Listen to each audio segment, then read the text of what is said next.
Hey guys, welcome to my movie vlog. My name's John Campea, and this is my quick review of the new film, 3 Billboards Outside Ebbing, Missouri. It's not a very good title, but it is descriptive. The movie follows Mildred, played by Frances McDormand, brilliantly by the way. Now, 7 months ago, she suffered a tragic loss as her teenage daughter was raped and murdered. 7 months have passed, and no arrests have been made. Completely fed up by the lack of progress on the case, Mildred decides to rent 3 billboards outside of Ebbing, Missouri, to call out the local sheriff, played by Woody Harrelson, who is just fantastic in this movie. Now, this move causes some upheaval in the town because while a lot of people in the town completely sympathize with Mildred and her tragic loss, they also really love Woody Harrelson's character, who is a great, wonderful guy and everybody loves him. Now, I'm not going to spend an awful lot of time on this because I don't want to give any spoilers away, but I really enjoy this film, and I think a lot of people are misunderstanding the film. You see, you'd be forgiven if you thought on its surface that this movie was about, I don't know, vengeance because, you know, a mom who lost her daughter. You'd be forgiven if you thought this movie was a movie about a quest for justice because you want to see the right thing done.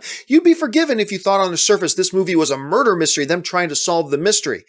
But really, underneath it all, this movie is just about the human condition, specifically about anger and what anger can do to us. You know, John Hawkes, who is also incredible in this movie, he has this quote about halfway through the movie where he says, "Anger begets anger." And it's in that scene that you realize that the filmmakers tip their hand. That's what really this whole movie's about. It's not about seeking justice. It's not a murder mystery. It's a look at what happens when pain and tragedy happens to us and we allow anger to go unchecked in us, and how that anger can begin to completely consume us, how it can infect us, and then it outpours from us and start to affect the people around us, even those that we love. And we see this principle playing out with Mildred, who, while she is the hurt party, she is the victim of all this. She lost her daughter, yet at the same time, she's allowed that anger and rage and bitterness and sorrow and pain to completely dominate her for these last 7 months. And now we start to see in this movie how that bitterness is affecting those people around her. But then we get this other fantastic character played by Sam Rockwell, who plays kind of like a sheriff's deputy in this case, that he also has that tendency in him. He's got something in his past that has caused a lot of hurt and trauma that he's allowed to go unchecked. And again, that kind of expresses himself in really toxic ways and hurts people around him. And then there's this fantastic moment in the film, and I won't give away any details, but Caleb Landry Jones, who of course played Banshee in X-Men First Class, he just performs an act of kindness, an act of goodness. And I won't give away any of the situation or the circumstance,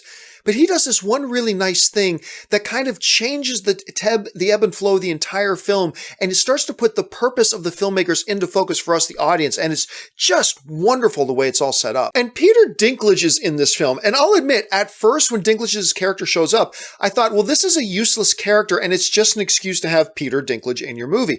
But then you realize the role that his character plays, and he kind of becomes like a mirror that other people can see their own actions reflected back at them. And by the end of the film, and by the time his character is done in the movie, you realize, my gosh, this character was so necessary and so needed, and Dinklage was great as always. Look, at the end of the day, 3 Billboards is an insightful and emotional and a smart movie that really brings you along for the ride, that also has some great moments of humor in it as well, which is so necessary because a movie like this can get really heavy really fast. And the fact that they use Mildred to have some great humor really takes us for the audience along for the ride. The movie is just populated with fantastic performances. Sam Rockwell, Frances McDormand, Woody Harrelson, Peter Dinklage, on and on and on. Everybody in this film is just gangbusters. Now, there are a couple of weaknesses to the film. Number one, there are parts in this film that felt rather slow. And slow is okay, but when it becomes so slow that you feel like the movie's losing its pace, that becomes a problem. Also, kind of connected to that, I feel like the movie was about 15 minutes too long. It could have been tightened up.